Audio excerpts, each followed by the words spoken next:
Hi friends, ഏവർക്കും gravity മീഡിയയിലേക്ക് സ്വാഗതം.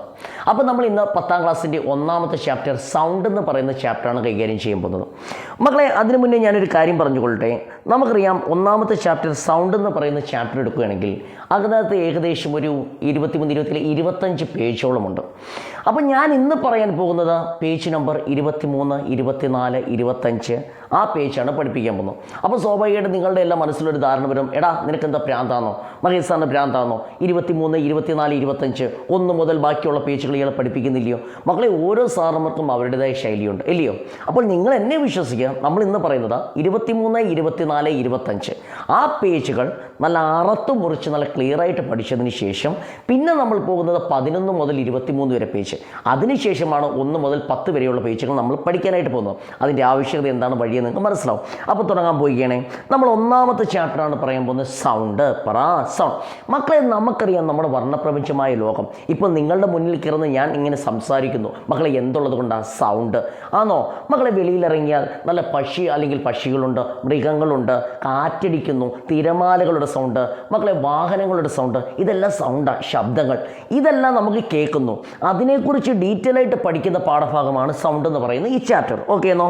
അപ്പോൾ ഞാൻ നിങ്ങളുടെ അടുത്ത് പറഞ്ഞായിരുന്നു, ആദ്യം നമ്മൾ പഠിക്കാൻ പോകുന്ന ഏതാ മക്കളെ? 23 അല്ലെങ്കിൽ 24 പിന്നെ 25. അത് അത്രയും പഠിച്ച് ക്ലിയർ ചെയ്യുന്നില്ലേ പറഞ്ഞേ? ശരി. അപ്പോൾ നമ്മൾ ആദ്യം പഠിക്കാൻ പോകുന്ന പേജ് നമ്പർ 23. എല്ലാവരും പുസ്തകം എടുത്ത് കയ്യിൽ വെച്ചെന്ന് വിചാരിക്കുന്നു. മക്കളെ, 23-നകത്ത് ആദ്യം പറഞ്ഞിരിക്കുന്ന ലിമിറ്റ്സ് ഓഫ് ഓഡിയബിലിറ്റി. ശ്രദ്ധിക്കണേ. ഇപ്പം മഹേഷ് സാർ ഇപ്പോൾ നിങ്ങളെ പഠിപ്പിച്ചുകൊണ്ടിരിക്കുക. അപ്പം വെളിയിൽ ആരെങ്കിലും വരുമ്പോൾ സ്വാഭാവികമായിട്ട് നമ്മുടെ വീട്ടിലെ വളർത്തുനായ കുരയ്ക്കും, അല്ലേ മക്കളെ? മക്കളെ, നമ്മുടെ വീട്ടിൽ വളർത്തുന്ന മറ്റൊരു മൃഗമാണ് പൂച്ച. ഈ പൂച്ചയാകട്ടെ അല്ലെങ്കിൽ നായ്ക്കളാകട്ടെ നമ്മളെക്കായി കുറച്ചും കൂടെ കൂടുതൽ അല്ലെ ഡീറ്റെയിൽ ആയിട്ട് അവർക്ക് കേൾക്കാൻ സാധിക്കും. ചെറിയ ചെറിയ സൗണ്ടുകൾ കേൾക്കുമ്പോൾ പോലും അവരെന്ത് ചെയ്യും? അത് കൃത്യതയോടെ ഒബ്സർവ് ചെയ്യുന്ന കണ്ടിട്ടില്ലയോ? അതിൽ നിന്ന് നിങ്ങൾക്ക് മനസ്സിലാക്കാൻ സാധിക്കും എല്ലാവർക്കും കേൾവിശക്തി ഒരേപോലെ മക്കളെ അല്ല. മൃഗങ്ങളാവട്ടെ, പക്ഷികളാവട്ടെ, മനുഷ്യരാകട്ടെ, ഇവർക്കെല്ലാം കേൾവിശക്തി എങ്ങനെയായിരിക്കും? ഡിഫറൻ്റ് ആയിരിക്കും, വ്യത്യസ്തമാണ്. മക്കളെ, ശരി. അപ്പോൾ അതിനെക്കുറിച്ചാണ് പറയുന്നത് limits of audibility. Limits of audibility.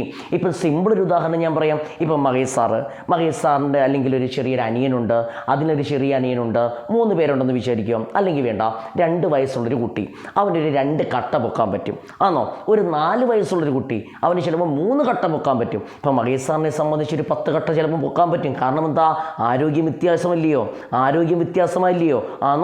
അതിൻ്റെ കൂട്ട് ലിമിറ്റ്സ് ഓഫ് ഓഡിയബിലിറ്റി എന്ന് പറഞ്ഞാൽ പലർക്കും അല്ലെങ്കിൽ കേൾക്കാനുള്ള ശബ്ദത്തിൻ്റെ അളവ് എങ്ങനെയായിരിക്കും? വ്യത്യാസമായിരിക്കും. ഓക്കെ ആണോ മക്കളെ? ഉദാഹരണം പറയുകയാണെങ്കിൽ നമുക്ക് ശബ്ദത്തെ 2ആയിട്ട് തിരിക്കാം. ഒന്ന് ലോ ഫ്രീക്വൻസി സൗണ്ട് എന്നും മറ്റേത് ഹൈ ഫ്രീക്വൻസി സൗണ്ട് എന്നും പറയാം. അപ്പോൾ ശബ്ദം എത്ര തരമുണ്ട്? 2. ഒന്ന് ഏതാന്ന് ചോദിച്ചാൽ അതിനെ പറയുന്ന പേരാണ് ലോ ഫ്രീക്വൻസി സൗണ്ട്, മറ്റേതേതാ? High frequency. അപ്പോൾ നിങ്ങൾ ചോദിക്കും, മഹേഷ് സാറേ എന്താണ് ലോ ഫ്രീക്വൻസി, എന്താ ഹൈ ഫ്രീക്വൻസി സൗണ്ട്? മക്കളെ, 20 ഹെർട്സിൽ താഴെയുള്ള ശബ്ദത്തെ നമ്മൾ പറയുന്ന പേരാണ് ലോ ഫ്രീക്വൻസി സൗണ്ട്. പറഞ്ഞു മനസ്സിലായോ? ഒന്നും കൂടെ ഞാൻ പറയുകയാണ്. 20 ഫ്രീക്വൻസി താഴെയുള്ള സൗണ്ടിനെ പറയുന്ന പേരെന്താ? Low frequency sound. 20,000 ഹെർട്സിന് മുകളിലാണെങ്കിൽ അതിനെ പറയുന്ന പേരാണ് ഹൈ ഫ്രീക്വൻസി സൗണ്ട്. അപ്പോൾ ശബ്ദം എത്ര തരമുണ്ട്? 2. ഒന്നേതാ? ലോ ഫ്രീക്വൻസി, മറ്റേതേതാ? High frequency. 20 ഹെർട്സിൽ താഴെയുള്ള ശബ്ദത്തെ നമ്മൾ പറയുന്ന പേരെന്താ? ലോ ഫ്രീക്വൻസി സൗണ്ട് എന്നും 20,000 ഹെർട്സിന് മുകളിലുള്ള സൗണ്ടിനെ പറയുന്ന പേരെന്താ? High frequency. അപ്പോൾ ഞാൻ പറഞ്ഞ മനസ്സിലായോ? 2 കാര്യങ്ങളാണ് ഞാൻ പറഞ്ഞത്. ശബ്ദത്തെ എത്ര എടുത്തിരിക്കാം? 2. ഒന്നേതാ? ലോ ഫ്രീക്വൻസി, മറ്റേതേതാ? High frequency. 20 ഹെർട്സിൽ താഴെയാണെങ്കിൽ അതിനെ പറയുന്ന പേരെന്താ? Low frequency. 20,000 ഹെർട്സിന് മുകളിലാണെങ്കിൽ ഏതാ? High frequency. ലോ ഫ്രീക്വൻസി സൗണ്ടിൻ്റെ മറ്റൊരു പേരാണ് ഇൻട്രാസോണിക് സൗണ്ട്. ഹൈ ഫ്രീക്വൻസി സൗണ്ടിൻ്റെ മറ്റൊരു പേരാണ് അൾട്രാസോണിക് സൗണ്ട്. ഇത്രയും പറഞ്ഞ കാര്യങ്ങൾ ഒന്നും കൂടെ പറഞ്ഞതിന് ശേഷം പുസ്തകം വായിച്ച് നമ്മൾ ക്ലിയർ ചെയ്യും. 23-ാമത്തെ പേജ് സെറ്റാക്കുവന്നേ.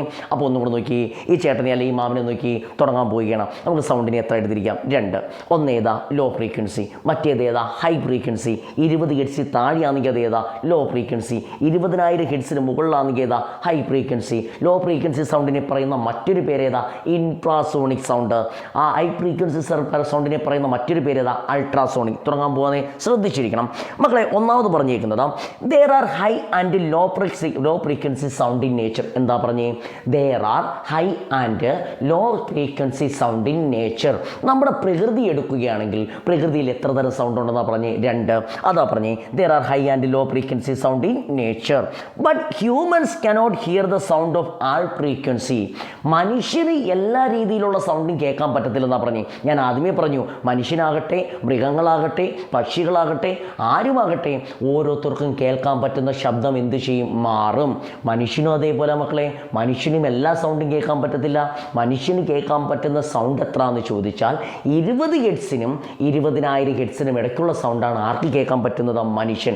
ഒന്ന് നേരത്തെ ഞാൻ പറഞ്ഞു 20 ഹെർട്സിൽ താഴെ ഏതാ? ഇൻഫ്രാസോണിക്. 20,000 ഹെർട്സിൽ മുകളിൽ ഏതാ? അൾട്രാസോണിക്. മനുഷ്യന് കേൾക്കാൻ പറ്റുന്ന എത്ര? 20 മുതൽ 20,000 ഹെർട്സ് വരെ ആണല്ലോ.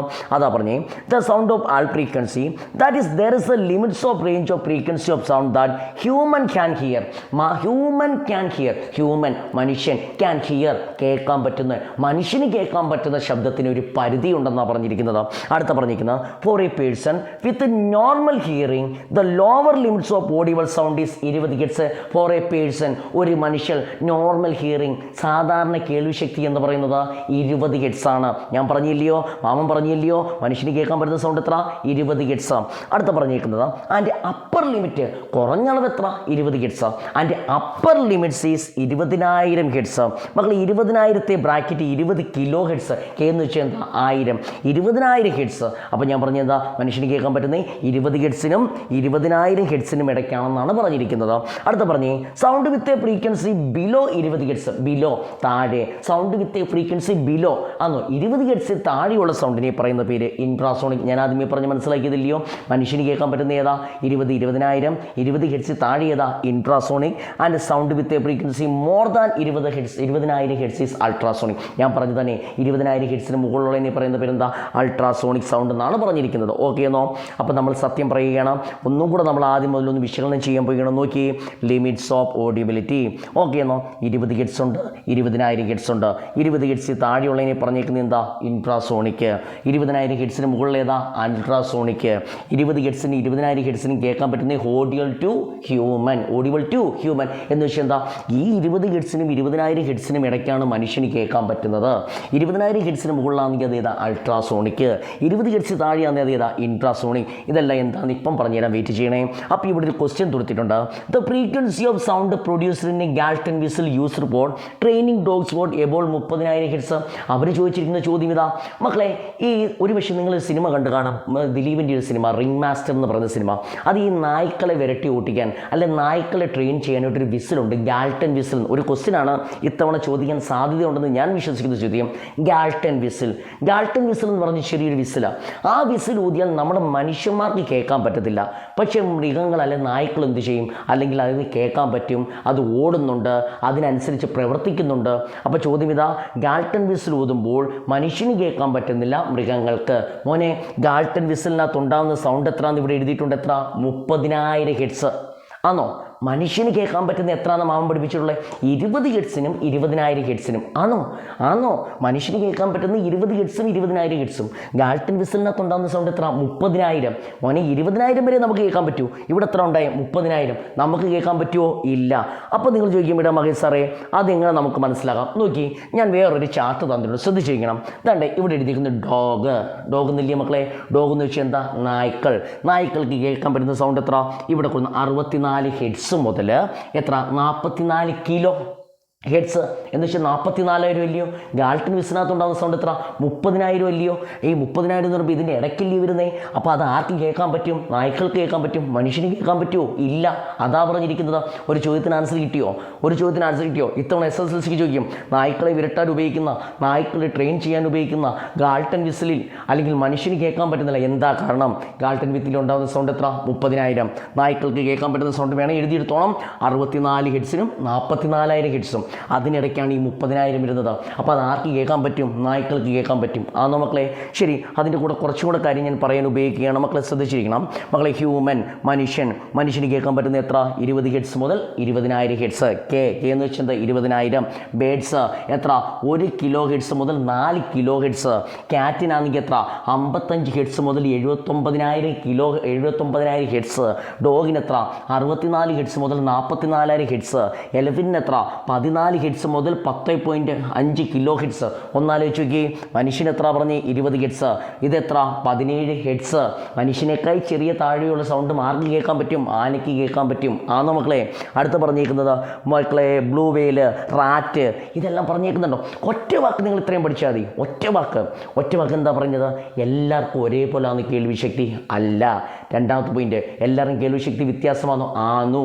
എന്തിൻ്റെ അടിസ്ഥാന? Limits of audibility. ഓരോ വ്യക്തികൾക്കും, മനുഷ്യനാകട്ടെ, മൃഗങ്ങളാകട്ടെ, പക്ഷികളാകട്ടെ, ഓരോന്നിൻ്റെ കേൾവിശക്തി എങ്ങനെ വ്യത്യാസം. അതിനനുസരിച്ചാണ് കേൾവി. ഇപ്പോൾ മനസ്സിലായി എന്തുകൊണ്ടാണ് ചെറിയ ചെറിയ സൗണ്ട് കേൾക്കുമ്പോൾ ഈ നായ്ക്കളും അല്ലെങ്കിൽ പൂച്ചകളൊക്കെ വെട്ടിത്തിരിയുന്നതും എല്ലാം കേൾക്കുന്നത്? മനസ്സിലായില്ലയോ? ആണോ? ഇനി നമ്മൾ ബാക്കിലോട്ട് വരികയാണ്. ശ്രദ്ധിച്ചിരിക്കണം. ഇനി നമ്മൾ ബാക്കിലോട്ട് വരികയാണ്. നോക്കിയേ മക്കളെ. ശരി, അപ്പോൾ ഈ പേജ് എല്ലാം സെറ്റാണോ? ഒന്നും കൂടെ ഞാൻ പറയുകയാണ്. 23ാമത്തെ പേജ് നമ്മൾ അടിപൊളിയായിട്ട് പഠിച്ചു. ലിമിറ്റ്സ് ഓഫ് ഓഡിബിലിറ്റി, മനുഷ്യന് കേൾക്കാൻ പറ്റുന്ന അല്ലെങ്കിൽ എത്ര? 20 മുതൽ 20,000 ഹെർട്സ് വരെ. അതുകൊണ്ട് പിന്നെ ഇവിടെ എന്താ പറഞ്ഞേക്കുന്നത്? ഗാൽട്ടൺ വിസിലിനകത്ത് ഉണ്ടാകുന്ന എത്ര? 30,000. അത് മനുഷ്യന് കേൾക്കാൻ പറ്റൂ? ഇല്ല. അത് ആർക്കാണ് കേൾക്കാൻ പറ്റുന്നത്? നായ്ക്കൾക്കാണ് കേൾക്കാൻ പറ്റുന്നത്. കാരണം അവൻ്റെ ഹെഡ്സ് എത്ര? 44,000 ആണ്. നമ്മൾ നേരത്തെ പഠിച്ചതാണ്. പിന്നെ പറഞ്ഞു എത്ര തരം സൗണ്ട് ഉണ്ട്? 2. ഒന്ന് ഏതാ? Low frequency.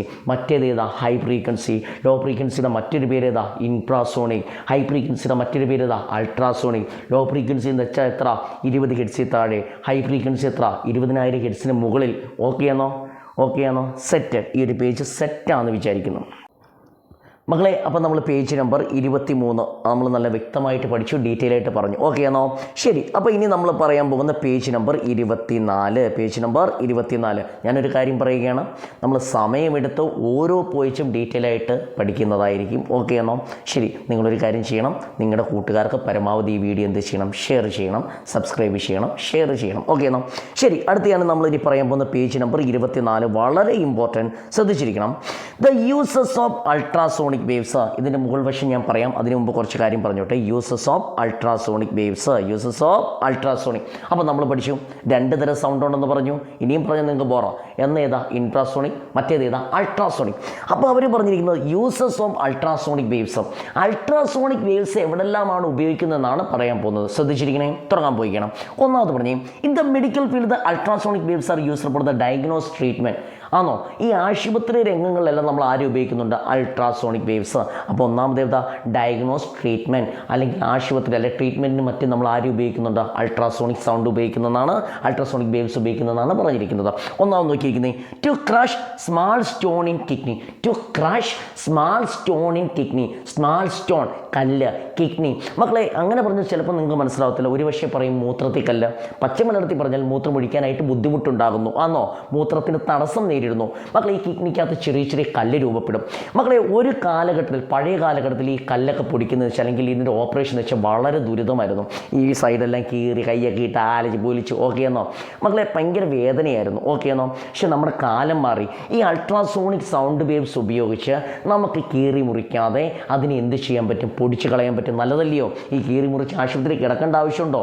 ഈ അൾട്രാസോണിക് വേവ്സ് ഉപയോഗിച്ച് അതിനെ എന്ത് ചെയ്യാൻ പറ്റും? പൊടിച്ച് കളയാൻ പറ്റും. അപ്പോൾ ഒന്ന് uses of ultrasonic waves to crush. ഇപ്പം തന്നെ പഠിച്ചോണം. 3 മാർക്കിന് ചോദിക്കും. To crush small stone in കിഡ്നിക്കകത്തുള്ള ചെറിയ ചെറിയ കല്ലുകളെ പൊടിച്ച് കളയാൻ വേണ്ടി നമ്മൾ ആരും ഉപയോഗിക്കുന്നുണ്ട്? അൾട്രാസോണിക് വേവ്സ്, അല്ലെങ്കിൽ അൾട്രാസോണിക് വേവ്സ് ഉപയോഗിക്കുന്നു. ഇനി ഫിസിയോതെറാപ്പി. രണ്ടാമത് ഫിസിയോതെറാപ്പി. അപ്പോൾ നിങ്ങൾ വിചാരിക്കുക എന്താ ഫിസിയോതെറാപ്പി? മക്കളെ ചില സാഹചര്യത്തിൽ നമ്മുടെ വീട്ടിൽ അല്ലെങ്കിൽ ആരുടെയെങ്കിലും കൈയൊക്കെ ഒടിയുന്നൊരവസ്ഥ വരുമെന്ന്, അങ്ങനെ വരാതിരിക്കട്ടെ, വരുന്ന അവസ്ഥയിൽ, അല്ലെങ്കിൽ കൈയൊക്കെ മടങ്ങുകയും കാര്യങ്ങളൊന്നും ചെയ്യാത്ത അവസ്ഥയിൽ ഫിസിയോതെറാപ്പി ചെയ്യാൻ പറ്റത്തില്ലയോ? അല്ലെങ്കിൽ ആശുപത്രിയിൽ പോയി ആ കൈയൊക്കെ നല്ലോണം നമ്മുടെ വഴക്കം വരാൻ പറയത്തില്ലയോ? അപ്പോൾ ഫിസിയോതെറാപ്പി രംഗത്തും എന്ത് ചെയ്യുന്നു? അൾട്രാസോണിക് വേവ്സ് ഉപയോഗിക്കുന്നതെന്നാണ് പറഞ്ഞു. ഒന്നേതാ? എൻ്റെ കൂടെ എന്ന് പറഞ്ഞു. എന്താ? കിഡ്നിക്കകത്തുള്ള സ്റ്റോൺ എന്ത് ചെയ്യണം? മൂത്രത്തിൽ to crush small stone kidney. അടുത്തേതാ? ഫിസിയോതെറാപ്പി. അടുത്തേ to take images of internal organs such as liver, gall bladder and uterus. Internal organ, ആന്തരിക അവയവങ്ങൾ. മക്കളെ എൻ്റെ ആന്തരിക അവയവം എന്ന് പറയുമ്പോൾ ഏതൊക്കെയാണ് മക്കളെ? അതിനകത്ത് ലിവർ വരുന്നുണ്ട്, കിഡ്നി വരുന്നുണ്ട്, ഗാൽ ബ്ലാഡർ വരുന്നുണ്ടാന്നോ? ഇപ്പം ഞാൻ വയറുവേദനയായിട്ട് ഡോക്ടറെ കാണാൻ ആശുപത്രി പോയി. അപ്പോൾ ഡോക്ടർ പറയും എൻ്റെ കണ്ണി സ്കാനർ ഒന്നും ഇല്ലല്ലോ. അദ്ദേഹത്തിന് വയറ്റിൻ്റെ അകത്ത് എന്തൊക്കെയുണ്ടെന്നല്ല, വയറ്റിനകത്ത് എന്തൊക്കെയുണ്ടെന്നല്ല, ആ വയറ്റിനകത്ത് എന്തെങ്കിലും കുഴപ്പമുണ്ടോ എന്നറിയണം. ആണ്ടേ ആണോ? അപ്പം നമ്മുടെ വയറിൻ്റെ ആന്തരിക അവയവങ്ങളുടെ ഇമേജ് എടുക്കാൻ വേണ്ടി to take the images of internal organs such as ആരുടെയൊക്കെ kidney, liver, gall bladder, uterus. അപ്പോൾ അതിൻ്റെയൊക്കെ ഇമേജ് എടുക്കാൻ വേണ്ടി ആരും ഉപയോഗിക്കുന്നുണ്ട് അൾട്രാസോണിക് വേവ്സ്. ആ ഇമേജ് കണ്ട ഡോക്ടറിന് ഏത് അസുഖമാണെന്ന് നിർണ്ണയിക്കാൻ പറ്റത്തില്ലയോ, അതാ പറഞ്ഞിരിക്കുന്നത്. അപ്പോൾ ഒന്നും കൂടെ പറയാം, അൾട്രാസോണിക് വേവ്സ് എവിടെ ഉപയോഗിക്കുന്നത്? ടു കാസ്റ്റ് മാൾട്ടോണിൻ കിഡ്നി, മൂത്രത്തിൽ കല്ല് അല്ലെങ്കിൽ മൂത്രത്തിൽ കല്ലൊക്കെ പൊടിച്ച് കളയാൻ വേണ്ടി ഉപയോഗിക്കുന്നു. 2 physiotherapy, 3 take images of internal organ, നമ്മുടെ ആന്തരിക അവയവങ്ങളുടെ പടം എടുക്കാൻ അല്ലെങ്കിൽ ഇമേജ് എടുക്കാൻ, രോഗനിർണ്ണയത്തിന്. അടുത്ത പറഞ്ഞേ അതെ, for cleaning spiral tube and irregular machine part in electronic component. അത് ഇച്ചിരി പാടുണ്ട്, ശ്രദ്ധിക്കണം. ടു ക്ലീനിങ് എന്ന് വെച്ചാൽ എന്താ? വൃത്തിയാക്കാൻ. മക്കളെ, ഇതൊരു സ്പ്രിങ് പോലെ. എൻ്റെ കയ്യിലൊരു ബ്രഷ് ഉണ്ട്. ഈ ബ്രഷ് ഇട്ട് ഇതിൻ്റെ അകമെല്ലാം വൃത്തിയാക്കാൻ പറ്റുമോ? ഇല്ല. അപ്പോൾ ഇച്ചിരി ഡീറ്റെയിൽ ആയിട്ട് ഞാൻ പറയും, ഇതിനകത്തില്ല, ശ്രദ്ധിച്ചിരിക്കണം. ഒരു ബീക്കർ എടുക്കും, ബീക്കർ നിറച്ചും വെള്ളമുണ്ട്. ഈ വെള്ളത്തിനകത്ത് താണ്ട് എന്ത് ചെയ്യും? അല്ലെങ്കിൽ വൃത്തിയാക്കാൻ പാടുള്ള വസ്തു അല്ലെങ്കിൽ സ്പ്രിങ് പോലുള്ള അങ്ങനെ കോംപ്ലിക്കേറ്റഡ് ആയിട്ടുള്ള മെഷീൻ പാർട്സ് അധികം. അതിനുശേഷം അൾട്രാസോണിക് സൗണ്ട് അല്ലെങ്കിൽ അൾട്രാസോണിക് വേവ്സ് കൊടുക്കും. മക്കളെ, നമ്മൾ ഈ തുണി കഴുകാൻ നേരത്ത് കൈയിട്ട് വെള്ളം നല്ലോണം പതപ്പിക്കത്തില്ലയോ? ആ വെള്ളം നല്ലോണം കിടന്ന് അടിക്കുമ്പോൾ ഈ വെള്ളം ഇതിൻ്റെ ഇടയിലെ കൂടെ എല്ലാം കയറിപ്പോത്തില്ലയോ? അപ്പോൾ ഇത് നല്ലോണം വൃത്തിയാക്കാൻ പറ്റത്തില്ലയോ? അതാ പറഞ്ഞിരിക്കുന്നത്.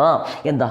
ടു ക്ലീൻ ചെയ്യാൻ, വൃത്തിയാക്കാൻ. സ്പൈറൽ ട്യൂബ്, ഇതൊരു സ്പൈറൽ ട്യൂബ് ഇല്ലയോ? അങ്ങനെ സ്പൈറൽ പോലെയുള്ള കൈയിട്ട് വൃത്തിയാക്കാൻ പറ്റാത്ത അത്തരം അവസ്ഥയിൽ four cleaning spiral tube, irregular machine. Irregular എന്ന് വെച്ചാൽ കൈയൊക്കെ ഇട്ട് വൃത്തിയാക്കാൻ പാടുള്ള ഇറഗുലറായിട്ടുള്ള മെഷീൻ പാർട്സ് ഉണ്ട്. ഇപ്പോൾ ഫാനിൻ്റെ അകമൊക്കെ വലിയ പാടില്ലയോ? ഞാൻ ഫാനിന് ഉദാഹരണം പറഞ്ഞു തന്നെ. ഈ വാഹനങ്ങളുടെ ചില ഭാഗങ്ങളിൽ കൈയിട്ടൊക്കെ ഇട്ട് വൃത്തിയാക്കാൻ പാടില്ലയോ?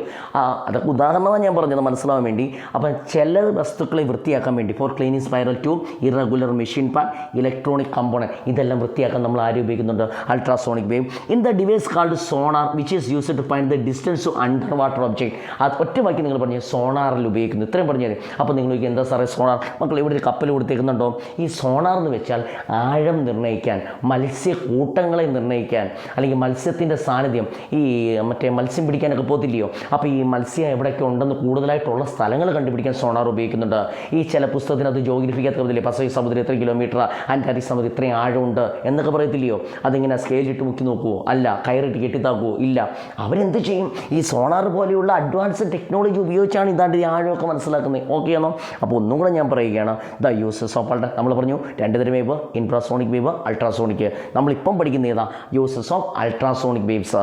അപ്പോൾ ഒന്ന് ഏതാ? To crush small stone, physiotherapy, internal organs, full cleaning spiral tube, sonar. ഇതിൻ്റെ ഇടയ്ക്ക് ഒരു കാര്യം പറഞ്ഞിട്ട് ശ്രദ്ധിച്ച് ചെയ്യും. The ultrasonic waves are travel to the body tissue, strike and reflect the areas varying the density of tissue. This waves are convert the electrical signal image of organ.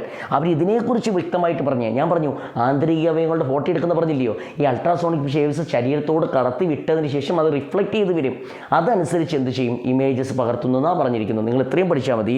ഈ ഇത്രയും കാര്യങ്ങൾ. മക്കളെ, ഞാനൊരു കാര്യം പറയുന്നു, എന്ത് കാര്യം പറഞ്ഞാലും ഞാൻ വൃത്തിയായിട്ട് പറയുമെന്നാണ് ഞാൻ നിങ്ങൾക്ക് ഉറപ്പ് വന്നിരിക്കുന്നത്.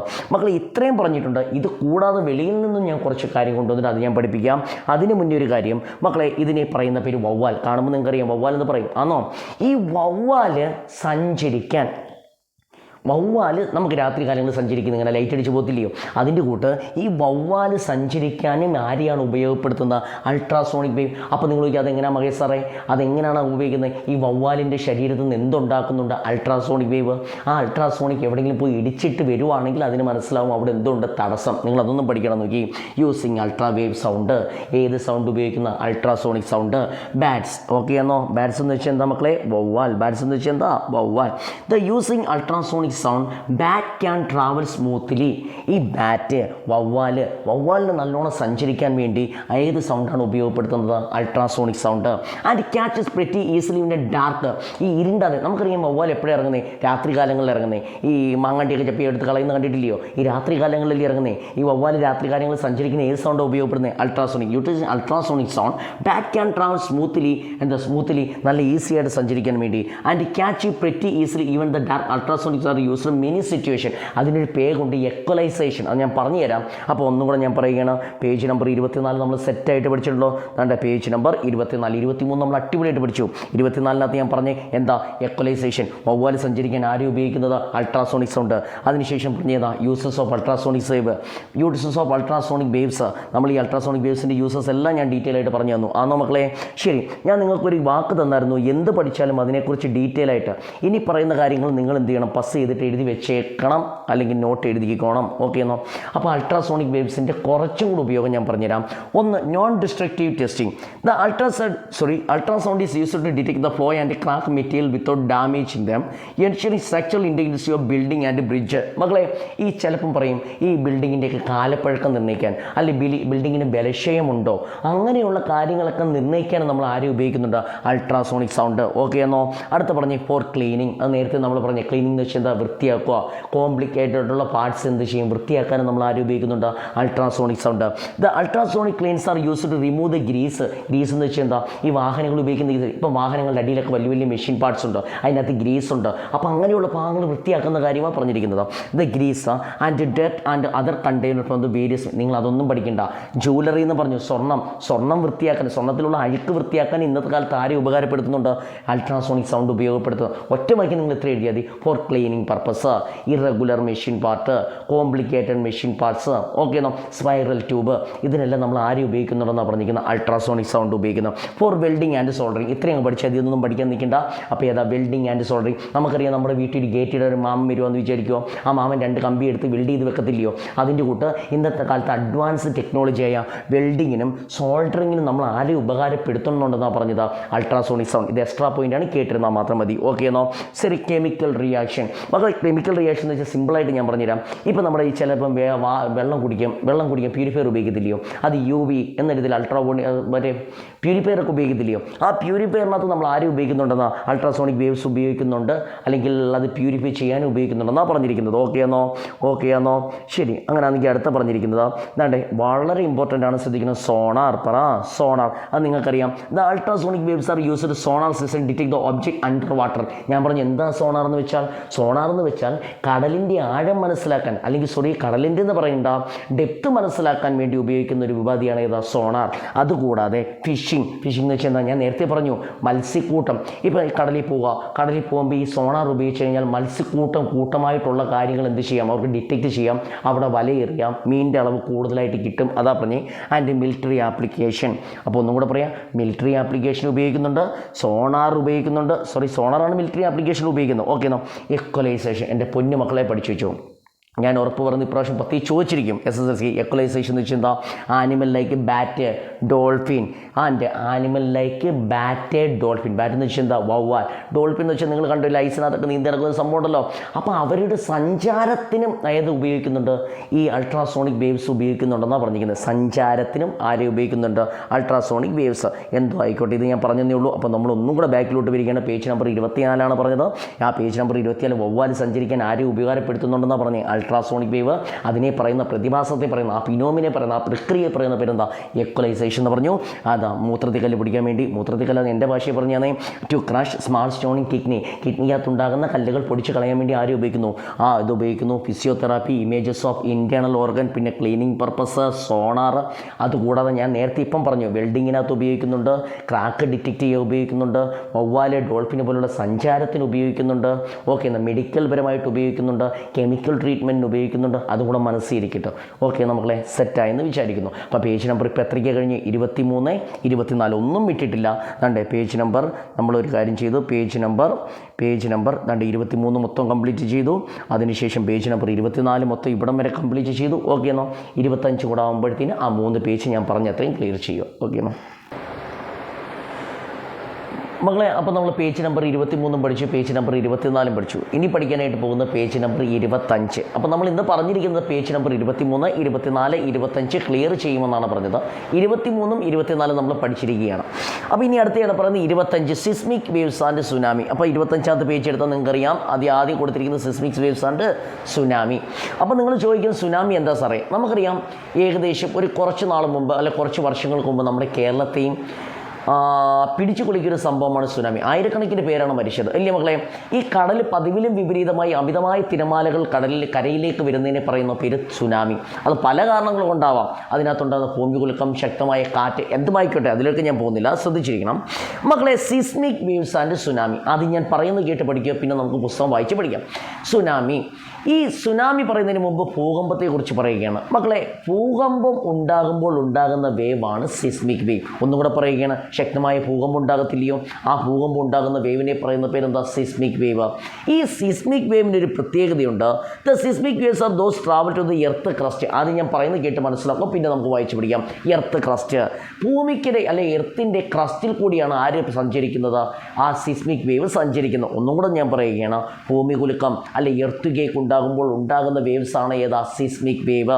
അടുത്ത പറയുന്നത്, ഈ സിസ്മിക് വേവിനെ കുറിച്ച് പഠിക്കുന്നതിനെ പറയുന്ന പേരാണ് സിസ്മിയോളജി എന്ന് പറയും. അപ്പോൾ എൻ്റെ കൂടെ തന്നെ പഠിക്കണം. ഞാൻ അതിലുള്ള കാര്യങ്ങൾ ഡീറ്റെയിൽ ആയിട്ട് പറഞ്ഞ് മനസ്സിലാക്കി കൂടെ പഠിപ്പിക്കാൻ ശ്രമിക്കുകയാണ്. അപ്പോൾ സിസ്മിയോളജി എന്ന് വെച്ചാൽ എന്താ? ഈ സിസ്മിക് വേവിനെ കുറിച്ച് പഠിക്കുന്നതിനെ പറയുന്ന പേര് സിസ്മിയോളജി.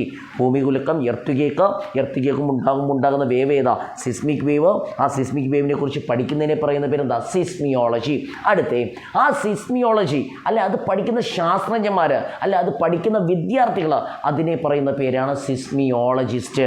അപ്പോൾ 3 കാര്യം ഞാൻ പറഞ്ഞു. എർത്ത് കേക്ക് ഉണ്ടാകുമ്പോൾ ഉണ്ടാകുന്ന വേവ് ഏതാ? Seismic wave.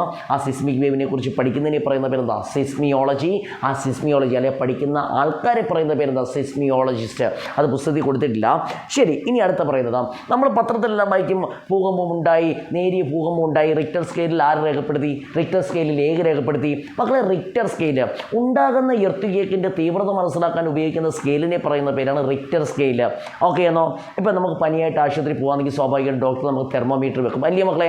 അപ്പോൾ അതെന്താ? ആ പനിയുടെ തീവ്രത അല്ലെ ശരീരത്തെ ഊഷ്മാവ് മെഷർ ചെയ്യാൻ വേണ്ടിയാണ് നമ്മൾ ആരും ഉപയോഗിക്കുന്നത്? തെർമോമീറ്റർ ഉപയോഗിക്കുന്നത്. അതിൻ്റെ കൂടെ തന്നെ ഉണ്ടാകുന്ന ഭൂകമ്പത്തിൻ്റെ തീവ്രത മനസ്സിലാക്കാൻ ഉപയോഗിക്കുന്ന സ്കെയിലാണ് ഏതാ? Richter scale.